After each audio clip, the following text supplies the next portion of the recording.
Hi hello welcome to మమ్మా semi food. మసాలాలు ఏంటో రెడీగా ఉన్నాయి, ఏం కర్రీ వండబోతున్నది అనుకుంటున్నారా? దేశవాళీ చికెన్ చూసిండ్రా? కాపీ పసుపు వేసి మంచిగా రాసి క్లీన్ చేసిన చికెన్. ప్రిపరేషన్కి ఈ మాత్రం మసాలాలు ఉండాల్సిందే కదా. బగారాకు, పెప్పర్, లవంగాలు, దాల్చిన చెక్క కూడా వేసుకోవాలి. ఇప్పుడు ఇది ఆనియన్ అండ్ జీరా పేస్ట్, కొంచెం జీలకర్ర వేసుకొని కొద్దిగా ఆనియన్ ఫ్రై అయ్యాక ఇలా పుదీనా వేసుకోవాలి. ఆహా, స్మెల్ సూపర్ వస్తుంది. మనం ఏం మసాలాలు వేయకముందే ఈ మాత్రం మసాలాలు లేకుంటే నాటుకోడి కూర ఎలా అవుతుంది చెప్పండి? టేస్ట్ బాగుండాలంటే అన్నీ వేసుకోవాలి. ఇప్పుడు లేట్ చేయడం ఎందుకు, ఇప్పుడు వెంటనే చికెన్ వేసేస్తున్నాం.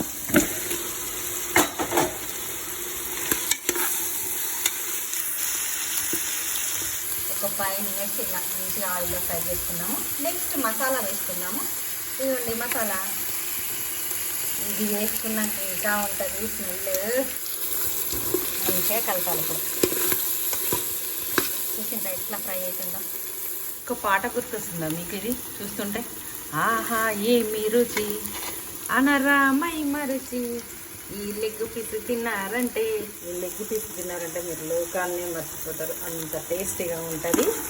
ఈ మన దేశవాళీ కోడి మిక్సీ కడుక్కున్న వాటర్ కంపల్సరీ, అందులో కూడా మనము పోగొట్టద్దు ఆ టేస్ట్ని. మనకి వెనకటి నుంచి అంటారు కదా, అసలు కన్నా వడ్డీ ముద్దు అని. అస్సలు మసాలా కన్నా మిక్సీ కడుక్కున్న వాటరు, రోట్లో దంచినది ఉన్నాక రోలు కడుక్కున్న వాటరు అవి కూడా మనం అస్సలే వేస్ట్ చేయొద్దండి. పెద్దవాళ్ళు ఊరికనే చెప్తారా అన్నీ, అది మనం ఫాలో అవ్వడం మన రూలు. ఈ కోడి కూరకి కొంచెం ఈ మాత్రం మిర్చి దట్టించాల్సిందే కదా.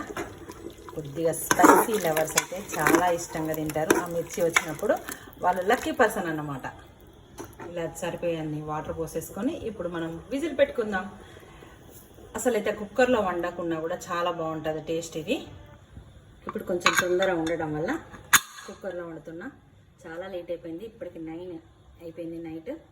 అందుకే ఫాస్ట్గా వండేద్దామని చెప్పేసి కుక్కర్లో వండుతున్నా.